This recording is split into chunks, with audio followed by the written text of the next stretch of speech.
C'est un procédé chimique millénaire. La clé de la fabrication des alcools forts et de bien d'autres substances. La distillation, c'est le sujet du jour.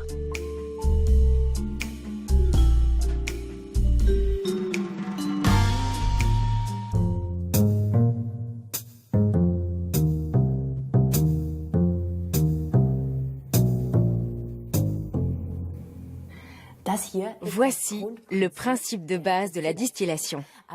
Arrivé à son point d'ébullition, un liquide se vaporise et se condense pour se liquéfier à nouveau.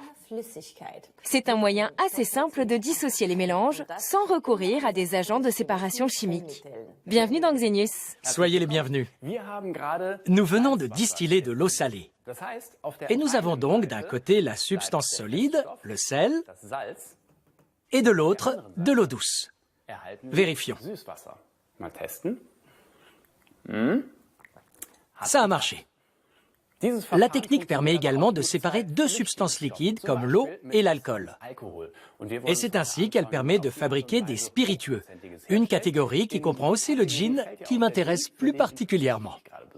Et moi, j'aimerais bien savoir comment à partir de ceci, on obtient du calvados. Ok, je te suis. Mais jetons d'abord un coup d'œil à l'histoire de la distillation. Il y a des milliers d'années, l'homme savait déjà extraire de précieuses fragrances des pétales de fleurs. Il suffisait de faire passer de la vapeur d'eau à travers les fleurs et de recueillir la condensation. Pour dessaler de l'eau de mer, il la faisait bouillir et récupérait la vapeur qui s'élevait dans de la laine de mouton, par exemple. La technique se complexifie avec Marie la Juive. Considérée comme l'une des fondatrices de l'alchimie, elle vécut à Alexandrie entre le 3e et le 1er siècle avant notre ère. C'est elle qui a inventé le premier appareil à distiller, le tribikos, peut-être en cherchant comment produire de l'or. Au 9e ou 10e siècle, des alchimistes arabes améliorent ce dispositif et inventent l'alambic. Les vapeurs se condensent et s'élèvent dans un chapiteau, avant de s'écouler via un col de cygne. Au Xe siècle, le médecin et alchimiste persan Rhazès pratique la distillation simple. Du pétrole brut, il extrait des bitumes et des huiles végétales de l'huile de brique. Au Moyen-Âge, l'alchimie gagne l'Europe où elle suscite l'enthousiasme. Tout le monde cherche la pierre philosophale, la formule qui permet la transmutation du plomb en or. Sans résultat, hélas. Toujours est-il que cet engouement entraîne une amélioration et une sophistication des instruments. Et les alchimistes en quête de cet élixir, panacée contre toutes les maladies, découvrent incidemment que la distillation permet d'extraire l'esprit de vin. Le début d'une autre histoire.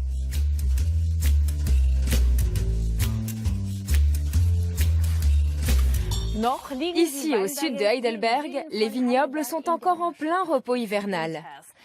On pourrait croire que dans ces conditions, les vignerons n'ont pas grand-chose à faire. Mais beaucoup d'entre eux mettent cette accalmie à profit pour bouillir leur cru. C'est l'expression consacrée. Nous allons demander à l'un d'eux de nous éclairer sur le gin. Et le calvados.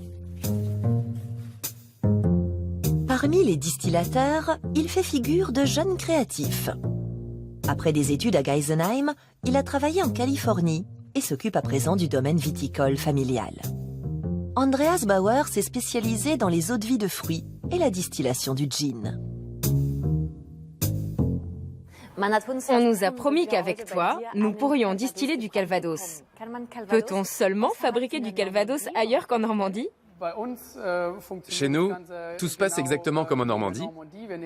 Nous prenons du cidre que nous distillons pour faire de l'eau de vie de pomme. Puis nous stockons le tout dans des tonneaux de chêne. Évidemment, nous ne pouvons pas l'appeler calvados, mais eau de vie de pomme vieillie en fût de chêne. J'ai hâte de voir ça. Le cognac aussi est une eau de vie, mais il n'est pas à base de pommes. Le cognac, c'est tout simplement du vin blanc distillé, vieilli ensuite dans des fûts de chêne. C'est la différence entre spiritueux simple et spiritueux composé, n'est-ce pas? Les spiritueux simples, ce sont des fruits que l'on fait macérer et fermenter. C'est le sucre des fruits qui donne l'alcool, et le tout est distillé. Pour les spiritueux composés, le point de départ, c'est de l'alcool existant dont on arrose les fruits. C'est vraiment de l'alcool. Un demi-litre. Oui, on arrose les fruits avec cet alcool pour extraire les arômes, et la redistillation intervient ensuite. Le gin est donc un spiritueux composé. Oui, c'est ça. C'est le principe. À la base, on prend des baies de genièvre et on affine le tout avec des zestes d'agrumes, des herbes, des épices, à volonté. Et les fruits macérés, ils fermentent tout seuls? Pour que la fermentation transforme le sucre en alcool, il faut des levures. Et pour contrôler le processus, on utilise des levures sélectionnées. Mais cela pourrait se faire spontanément, puisqu'il y a beaucoup de levures sauvages sur les fruits et dans l'air. Je propose qu'on passe à la pratique. Nous avons apporté des pommes exprès pour cela. Comment faire notre propre calvados? Alors pour commencer, ce qu'il faut faire, c'est couper les pommes en petits morceaux. Et après, il faut les passer au mixeur. Avec ou sans la peau? Il faut garder la peau. On enlève juste le trognon et la tige. Voyons un peu la production de gin. Nous avons ici de l'alcool, et là, ce n'est que de l'eau? Tout à fait. C'est seulement pour avoir une solution alcoolisée titrant 50 degrés environ. Cet alcool fait plus de 96 degrés. Il faut donc le couper avec de l'eau. En faisant moitié-moitié, le mélange obtenu fera environ 50 degrés.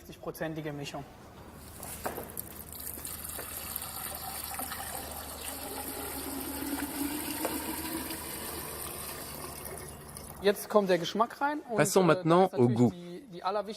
L'ingrédient le plus important, ce sont les baies de genièvre, bien sûr. Ce sont elles qui donnent au gin sa saveur caractéristique. Quant aux autres ingrédients, c'est une question de goût. Ici, nous avons des zestes de citron, car les agrumes sont très appréciés. On peut aussi ajouter une petite note exotique, avec de la citronnelle. Personnellement, j'aime bien le gingembre. Un peu de citronnelle, du gingembre, très frais. Une question, c'est quoi ton secret? Alors moi, pour créer le lien avec notre exploitation viticole, j'utilise des fleurs de vigne pour parfumer mon gin. Bonne idée. J'ai fini de couper les pommes. Je peux les mixer là? Absolument. Tu peux les écraser.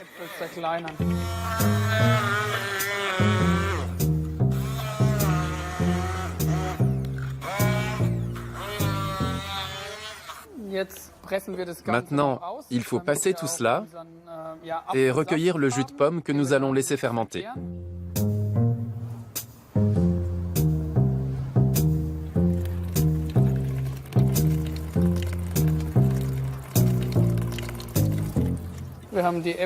Voilà, c'est fait. On a notre jus de pomme. Maintenant, il ne manque plus que les levures pour la fermentation.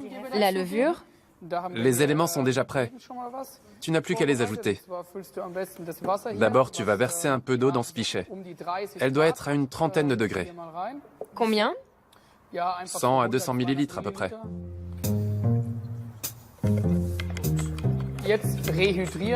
Les cellules de levure vont maintenant se réhydrater. Elles vont s'imbiber d'eau et devenir actives. On ajoute le jus de pomme et la fermentation peut commencer. Je mélange encore un peu là. Il s'agit ici d'extraire les substances aromatiques des ingrédients. On laisse infuser combien de temps?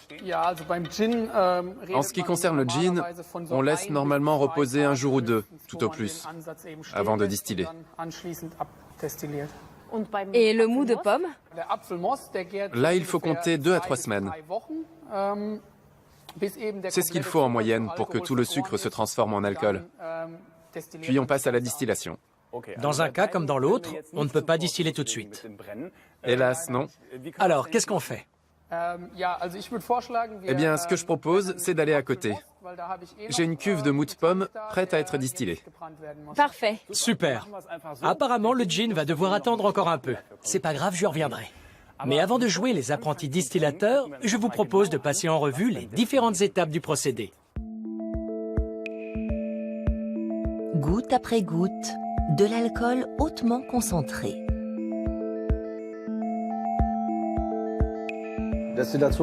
La distillation fonctionne selon le principe suivant. Un liquide vaporisé traverse un système réfrigérant où il se condense. Le procédé consiste à séparer des substances à leur point d'ébullition. Prenez un ballon à distiller pour le mélange initial. Dans le cas qui nous intéresse, du vin rouge, un réfrigérant à eau et un ensemble de flacons récupérateurs appelés pis de vache pour collecter les liquides une fois séparés.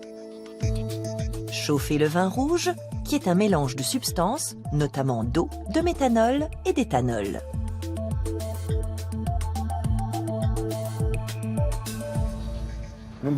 Les différents liquides ont des points d'ébullition différents.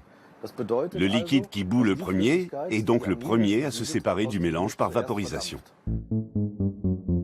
Arrivé à 68 degrés, le premier composant se met à bouillir. C'est le méthanol. Vaporisé, il s'engouffre dans le réfrigérant, où il refroidit, et la condensation s'écoule dans le premier flacon. Tournez le dispositif pour l'étape suivante. L'éthanol, ou alcool éthylique, se vaporise à 78 degrés. Mais ce distillat contient aussi d'autres substances. Ce qui est extrait là n'est pas encore de l'alcool pur. Cela renferme aussi des substances aromatiques, notamment des huiles empyreummatiques. Pour obtenir de l'alcool pur, il faut procéder à plusieurs distillations successives. Les huiles empyreumatiques présentes dans le distillat sont des sous-produits de la fermentation alcoolique. C'est notamment à elles que nous devons les maux de tête en cas de consommation excessive. Ces huiles empyreumatiques peuvent être extraites avec des appareils complexes comme une colonne à plateau. Celle-ci, composée de plusieurs niveaux superposés, peut effectuer différentes étapes de distillation en même temps. Lors du chauffage du mélange initial, les composants vont tendre, en fonction de leur point d'ébullition, à se déposer sur les différents plateaux où ils pourront être recueillis. Ce système fonctionne comme plusieurs alambics montés en série. Son efficacité lui vaut d'être également mise en œuvre dans les raffineries de pétrole. Voilà comment s'opère la distillation du pétrole dans une raffinerie. Nous avons en tête de colonne l'essence minérale. Puis, il y aura l'essence ordinaire que l'on trouve à la pompe. Au point d'ébullition supérieur, le kérosène. Ensuite, le diesel.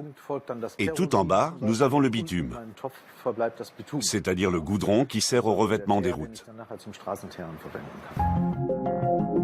Cette colonne permet de mieux séparer les constituants. Mais en matière de spiritueux, une bonne séparation ne suffit pas. Encore faut-il conserver les substances aromatiques. Et c'est là qu'intervient le savoir-faire du distillateur.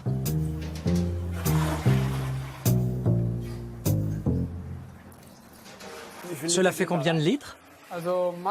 Cette chaudière contient 150 litres au maximum. Et il en ressort combien?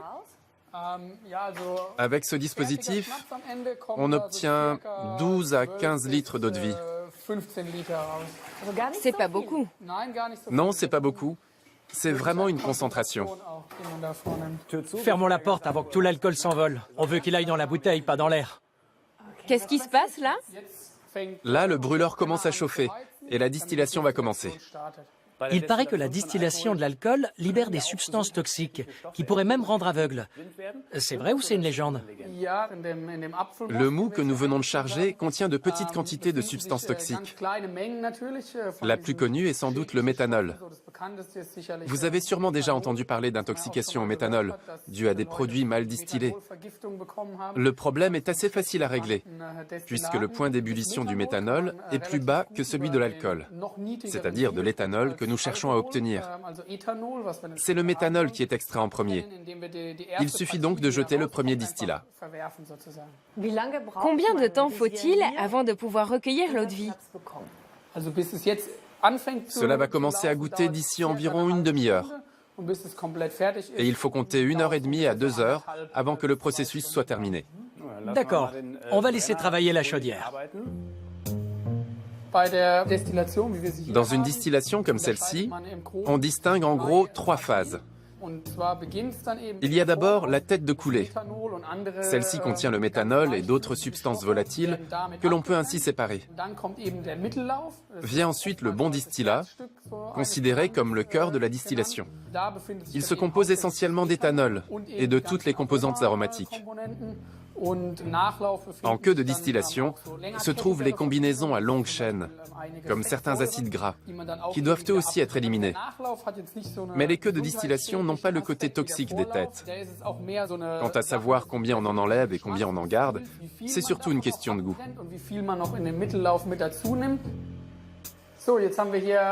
Là, nous dépassons un peu les 70 degrés, et c'est le début de la tête de coulée. En voici un petit échantillon. Vous pouvez le sentir. Qu'est-ce que cela vous évoque? On dirait de la colle. Du dissolvant, non?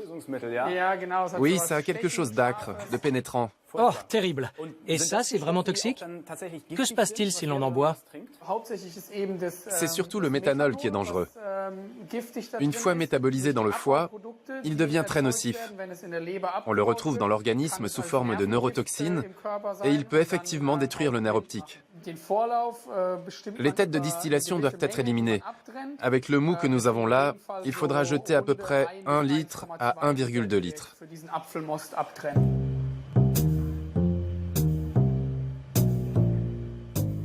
Voilà maintenant le cœur de distillation. On pourrait le boire, à votre avis? Oui, on pourrait le boire, mais il fait un peu plus de 80 degrés, ce qui est... Un peu beaucoup. Un peu fort, oui. Mais je vous invite à le sentir. Je peux déjà vous prélever un petit échantillon. Si vous comparez à la tête de coulée, vous n'avez plus le côté piquant et vous allez déjà discerner la pomme. C'est fort et suave en même temps. Ah oui, on sent nettement la pomme là. Qu'est-ce qui détermine la proportion du cœur de coulée qui sera finalement gardé? C'est le taux d'alcool. Il va en décroissant et permet de discriminer clairement le bon distillat. Nous intervenons dès 65 à 70 degrés. Bien sûr, on peut en prendre plus et réduire les queues de distillation pour augmenter le cœur, mais la qualité en pâtit. Oui, mais c'est quand même toujours trop fort pour être bu. Dans la bouteille ou dans nos verres, c'est à 35 ou 40 degrés, je pense. Oui, au moins 40 degrés. C'est ramené ensuite au taux de consommation avec de l'eau adoucie.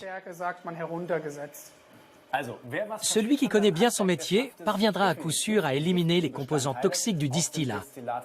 Il existe pourtant un distillat qui a longtemps été considéré comme du poison. L'absinthe, la boisson culte du 19e siècle. De l'eau glacée, versée goutte à goutte à travers un morceau de sucre, vient troubler l'absinthe. À Paris, c'est surtout la bohème qui s'y adonne. Littérateurs et artistes la considèrent comme leur muse, la fée verte, qu'ils immortalisent dans leurs œuvres. Ils élèvent au rang de mythe l'absinthe et ses effets. Des effets qui n'ont rien d'anodin. La consommation excessive d'absinthe entraînerait hallucinations, désordres mentaux et crises d'épilepsie. Un état de choses qui donnera lieu à un néologisme, l'absinthisme. Longtemps, ce spiritueux sera interdit dans la plupart des pays d'Europe. La France du 19e siècle n'avait pas vraiment conscience des effets négatifs que pouvait causer l'alcool. Alors beaucoup de gens buvaient de l'absinthe du matin au soir, ce qui a bien sûr posé un grave problème d'alcoolisme, et ça a fini par devenir un problème social. Vers la fin des années 1990, l'absinthe est de nouveau légalisée dans l'Union européenne et Hans-Peter Fuss décide de suivre l'appel de la Fée verte. Il prend contact avec des fabricants et entreprend de percer le mystère de cette eau-de-vie. La bonne absinthe est distillée. Elle doit contenir au moins de la grande absinthe, Artemisia absinthium, de l'anis vert et du fenouil. Il ne faut pas y ajouter de sucre au cours de la préparation. Et seules des plantes bien précises peuvent être utilisées lors de la coloration après distillation. À Heidelberg, Hans-Peter Fuss crée aujourd'hui sa propre absinthe, qui est primée, et propose le plus grand nombre de variétés au monde. En règle générale, une douzaine de plantes médicinales entrent dans la composition de l'absinthe, sachant que la grande absinthe est la plus importante. À mon avis, c'est la synergie de différents principes actifs qui fait tout le caractère de l'absinthe. C'est d'ailleurs la grande absinthe qui a fait interdire cette eau-de-vie. Plus précisément l'un de ses composants, la thuyone. En 2008, à l'Office d'analyse chimique et vétérinaire de Karlsruhe, la fée verte a été l'objet d'une étude. 21 absinthes, issues des années 1895 à 1910, ont alors été arrachées à la poussière des caves. Objectif : déterminer le taux de thuyone dans ce breuvage avant son interdiction.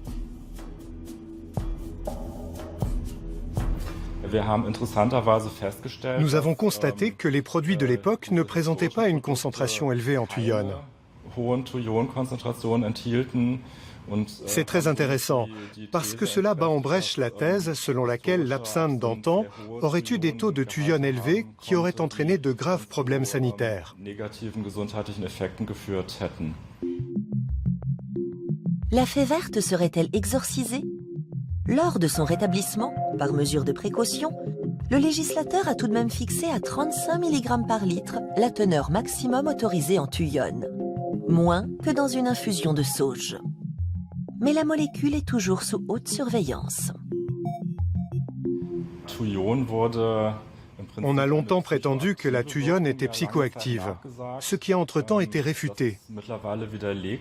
La seule action connue, à partir d'expériences vétérinaires et intoxications humaines, est un effet convulsivant, c'est-à-dire qu'elle peut déclencher des crises d'épilepsie.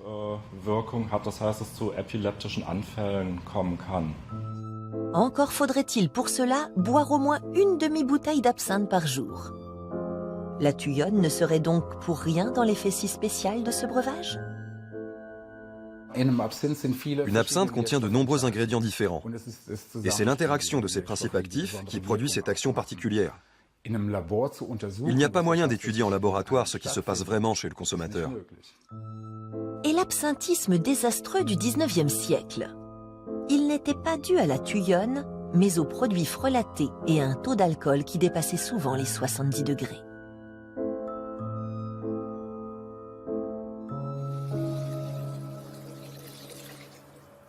Et voilà, c'est vraiment formidable de pouvoir faire des choses pareilles. Mon premier calvados allemand. J'ai hâte de goûter ça. Combien de temps doit-il vieillir ? Eh bien, en général, nous laissons notre eau-de-vie de pomme vieillir en tonneau entre 2 et 4 ans. L'avantage du tonneau, c'est qu'il lui donne une belle couleur et des arômes. Tout à fait. Nos fûts ont été chauffés en cours de fabrication. C'est ainsi que se développent dans le bois des composantes aromatiques, comme la vanilline par exemple, qui va passer dans le distillat. Et cela lui donne sa belle teinte dorée. Les fûts sont ensuite entreposés à la cave ? C'est cela. Ils vieillissent en cave. Alors, rendez-vous dans 3 ans. Nous reviendrons chercher notre calvados. Et enfin, distiller du gin. Volontiers. Génial, merci beaucoup Andreas. Merci. Vous serez toujours les bienvenus. Et maintenant, une petite digression. Les spiritueux ne sont pas du goût de tout le monde. En revanche, il y a des gens qui ne jurent que par ceci. L'eau distillée. Or, celle-ci n'est pas sans danger. Voyez ce qui est arrivé à un grain de raisin trempé dans de l'eau distillée. L'eau veut aller chercher les sels minéraux contenus dans le raisin et les sels veulent aller dans l'eau. Cela s'appelle l'osmose. Et voilà pourquoi la peau a éclaté, ce qui n'a pas été le cas avec l'eau du robinet. Et il se passerait la même chose pour nos globules s'ils entraient en contact direct avec de l'eau distillée. Mais il y a quand même peu de chances que ça arrive. Pour cela, il faudrait prendre l'eau distillée en intraveineuse. Ou en boire plus de 10 litres, soit 2 bidons, ce qui est peu probable. Alors seulement la concentration d'eau distillée dans l'estomac et l'intestin serait si élevée que l'osmose pourrait poser problème.